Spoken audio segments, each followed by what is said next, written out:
بسم الله الرحمن الرحيم اهدنا الصراط المستقيم صراط الذين أنعمت عليهم غير المغضوب عليهم ولا الضالين إن الله وملائكته يصلون على النبي يا أيها الذين آمنوا صلوا عليه وسلموا تسليما اللهم صل على سيدنا ومولانا محمد معدن الجود والكرم وآله وصحبه وبارك وسلم هو الحبيب الذي ترجى شفاعته لكل هول من الأهوال مقتحم يا من يشفع عند حضرة طه اشفع لنا يا أوجه الشفعاء نظرت إلى بلاد الله جمعا كخردلة على حكم اتصالي مولاي صلي وسلم دائما أبدا على حبيبك خير الخلق كلهم. وہ زمانے میں معزز تھے مسلمان ہو کر، ہم ذلیل و خوار ہوئے تارک قرآن ہو کر. یہی ہے آرزو کہ تعلیم قرآن عام ہو جائے، ہر پرچم سے اونچا پرچم اسلام ہو جائے. رب العالمین کا فضل و احسان کہ اس نے ایک مرتبہ پھر رمضان المبارک کا بابرکت مہینہ نصیب فرمایا. مگر خوش نصیبوں نے اس مہینے کی قدر کی اور اپنے آپ کو رب العالمین کی رحمتوں اور برکتوں کو سمیٹنے کے لیے خوب عبادت میں اپنا وقت صرف کیا. یقیناً وہ مزدور تو عید کی رات رب العالمین سے عیدی پالیں گے، مگر دعا ہے ان خاص مزدوروں کے صدقے سے اللہ تعالی ہمیں بھی رمضان کے بقیہ لمحات کی قدر کرنے کی توفیق عطا فرمائے اور رمضان کی ساری برکتیں رحمتیں ہمیں بھی نصیب فرمائیں. ویسے تو آج کا جو عنوان ہے وہ بہت سی چیزوں کو اپنے اندر سمیٹے ہوئے ہے. ان تمام سمیٹے ہوئے عنوان کو اگر ایک نام دیا جائے تو وہ یہی ہے کہ آج کی گرمی آپ دیکھ لیں. جس تپتی ہوئی تپش کے ساتھ، تیز دھوپ اور جلن والی کیفیت کے ساتھ آج کا دن جو ہمارے گناہوں کے کفارے کے لیے دھوپ کی تپش برس رہی ہے، اس تپش کو یاد کرتے ہوئے قیامت کے دن کو یاد رکھیں. اور قیامت کے دن سورج اتنی اونچائی پر نہیں ہوگا. قیامت کے دن زمین اس طرح کی سیمنٹ کی، ماربل کی، ٹائلز کی، اس طرح کی مٹی اور ذرات کی نہیں ہوگی. اور آج تو کیفیت یہ ہے کہ گرمی ہو تو رب نے جن کو دیا وہ اپنے گھروں میں اے سی لگا کر ٹھنڈک میں بیٹھ بھی جاتے ہیں، نہیں تو فین جیسی نعمت تو اللہ کی موجود ہی ہے ہمارے پاس کہ کچھ نہ صحیح تو کم از کم ہم اپنا پسینہ سکھا سکتے ہیں. لیکن ان تمام باتوں کو کرنے کے بعد اتنا کہوں گا کہ قیامت کے دن سورج میرے اور آپ کے بالکل بالوں کے اوپر ہوگا. سمجھانے کے لیے اگر میں اور آپ آج ہاتھ اونچا کرتے ہیں تو جتنا آپ کا ہاتھ اونچا جائے گا اس سے پہلے سورج کی جو چہرے کی حصہ ہے، چہرے کا حصہ وہ آپ کی انگلیوں سے ٹچ کر رہا ہوگا، یعنی سورج آپ کے بالکل سر پر کھڑا ہوگا. اور اس وقت زمین تانبے کی ہوگی. گناہگار اپنے گناہوں کے لیول کے اعتبار سے اس وقت موجود میدان معاشر میں جتنے لوگ ہوں گے ان کے پسینوں کے اندر ڈوبے ہوئے ہوں گے. کچھ پاؤں کے تلووں تک، کچھ گھٹنوں تک، کچھ پنڈلیوں تک، کچھ ناف تک، کچھ سینے تک، کچھ گلے تک تو کچھ بالوں تک. اور کچھ ایسے بھی ہوں گے جو اس کے اندر بار بار ڈبکیاں لگا رہے ہوں گے. دنیا کا عالم ہوتا کہ اتنا پانی ہوتا تو انسان مر جاتا، مگر قیامت کے دن موت تو آنی نہیں ہے. وہ بے چین ہو رہا ہوگا، 50,000 سال کا دن اس طرح اس کو گزارنا ہوگا، مگر اس دن بھی رب العالمین کی رحمت اور رب العالمین کا عرش کا سایہ 7 قسم کے لوگوں کو نصیب ہوگا۔ وہ 7 افراد کون ہیں؟ آج کے ہم مختصر سے وقت میں غیب بتانے والے نبی کے فرمان میں ان کو سماعت کریں گے، اور سماعت کرنے کے بعد یہ غور کریں گے کہ ان میں سے کتنی نعمتیں اللہ نے میرے مقدر میں لکھی ہیں۔ آپ یہ سوچیں کہ ان میں سے کتنی باتوں پر میرا عمل ہے۔ رسول اللہ صلی اللہ علیہ وسلم کی حدیث ہے، بخاری شریف، حدیث نمبر 1423، 1423۔ اللہ کے پیارے آقا علیہ الصلاۃ والسلام حضرت ابو ہریرہ فرماتے ہیں کہ رسول اللہ صلی اللہ علیہ وسلم نے فرمایا، قال 7 قسم کے افراد یظلہم اللہ تعالی فی ظلہ یوم لا ظل الا ظلہ۔ فرمایا کہ قیامت کے دن اللہ تبارک و تعالی 7 قسم کے لوگوں کو اپنے عرش کا سایہ نصیب کرے گا، اور اس دن سایہ نصیب ہوگا جس دن کوئی سایہ نہ ہوگا۔ امام عادل، وقت کا حکمران نیک ہو، عادل ہو۔ دوسرا، وشاب نشأ فی عبادت اللہ، اور وہ جوان جس کی پرورش اللہ تبارک و تعالی کی عبادت میں لگی ہوئی ہو۔ نیک حکمران پر گفتگو ہو تو شاید لوگ سمجھیں کہ سیاست پر چلی گئی گفتگو، اس لیے ایک بات ہے کہ حکمران جیسا بھی ہو، وقت کا حاکم جیسا بھی ہو، مگر مسجد ہو یا پھر مسجد حرام ہو یا مسجد نبوی ہو، اس کے تقدس کو پامال کرنے کی کسی بھی پارٹی کے بندوں کو اجازت نہیں، کسی مسلمان کو اجازت نہیں، کسی بھی اپنے آپ کو مسلمان کہنے والے کو اتنا حق نہیں پہنچتا کہ وہ رب کے گھروں میں سے کسی کے گھر کی بے ادبی کرے، اور پھر اس دربار میں کہ جہاں پر ہمارے صلحاء قدم بھی رکھتے ہیں تو آہستہ رکھتے ہیں کہ کہیں قدم کی آہٹ تیز نہ ہو جائے اور اعمال برباد نہ ہو جائیں، وہاں کسی کے اوپر کیچڑ اچھالنا یعنی گویا رسول اللہ صلی اللہ علیہ وسلم کو ناراض کرنے کے برابر ہے۔ پھر وہی عالم ہوگا، رمضان میں مسجد حرام اور مسجد نبوی میں سناٹے ہوں گے، اس وقت ہم تصویریں دیکھ کر رو رہے ہوں گے۔ آج اللہ نے موقع دیا ہے جانے کا، تو جانے کے بعد بے ادبی، آپ کے گھر پر بھی کوئی مہمان آئے اور وہ آپ کے گھر کا ادب اور لحاظ نہ رکھے نا، تو آپ اگلی دفعہ اس کو نہیں بلائیں گے، تو پھر دروازے اللہ نہ کرے بند ہو جائیں۔ اس سے پہلے ہمیں ہوش کے ناخن لینے ہوں گے۔ لہذا وہ جنہوں نے غلطی کی اور جن پر الزام لگایا، دونوں سے میرا کوئی تعلق نہیں، مگر اتنا ضرور کہوں گا، مسجد نبوی کا تقدس،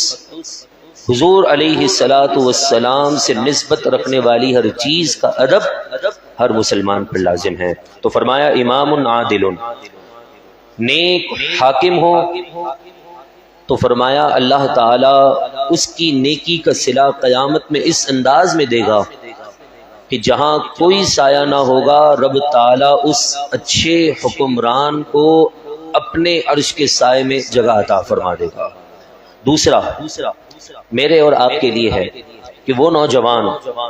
جس کی عبادت، جس کی ریاضت کا عالم اور کیفیت یہ ہو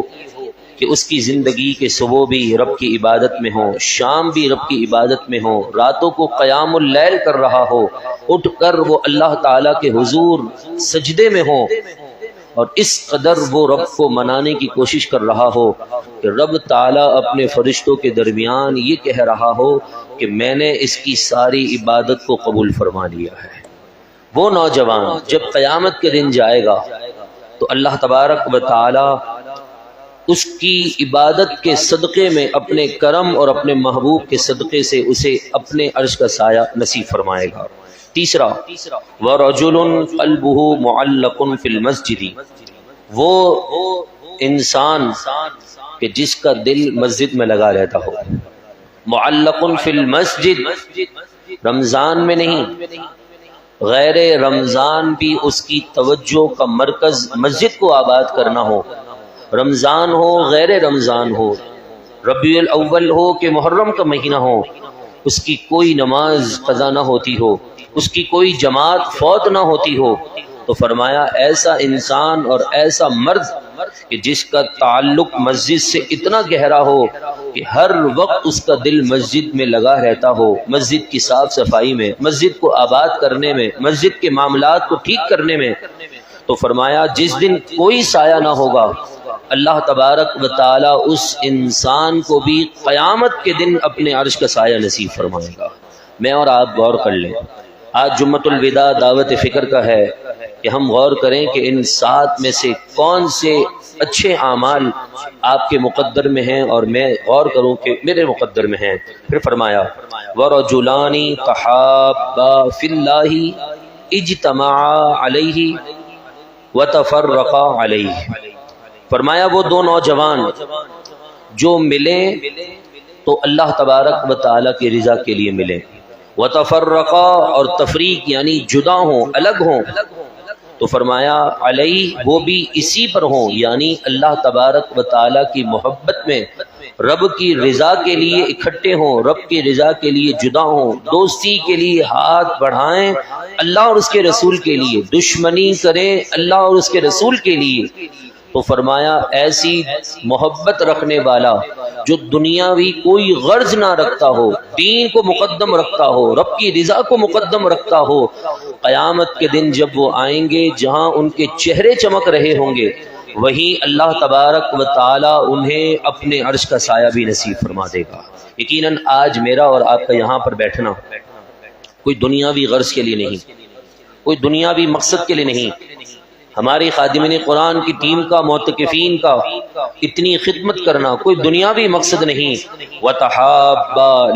فِي اللَّهِ اجْتَمَعَا عَلَيْهِ وَتَفَرَّقَا عَلَيْهِ، جو محبت کرے تو اللہ کے لیے کرے، جدا ہو تو اللہ کے لیے کرے۔ بخاری شریف کی ایک اور حدیث پاک ہے، میرے محبوب نے فرمایا جو محبت کرے اللہ کے لیے، بغض رکھے اللہ کے لیے، دوستی رکھے اللہ کے لیے اور جدا ہو اللہ کے لیے، فَقَدْ اسْتَكْمَلَ الْإِيمَانَ، کسی مسجد کے امام کا قول نہیں، امام الانبیاء کا قول ہے۔ فرمایا ایسے انسان کو اللہ تعالی ایمان کا حقیقی نور عطا فرما دیتا ہے۔ تو فرمایا وَتَحَابَّا فِي اللَّهِ اجْتَمَعَا عَلَيْهِ وَتَفَرَّقَا عَلَيْهِ، اور پھر فرمایا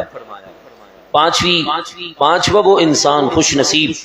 جسے قیامت کے دن تپتی ہوئی زمین کے اوپر رب تعالی اپنے عرش کا سایہ نصیب کرے گا، وہ کون ہے؟ فرمایا وَرَجُلٌ،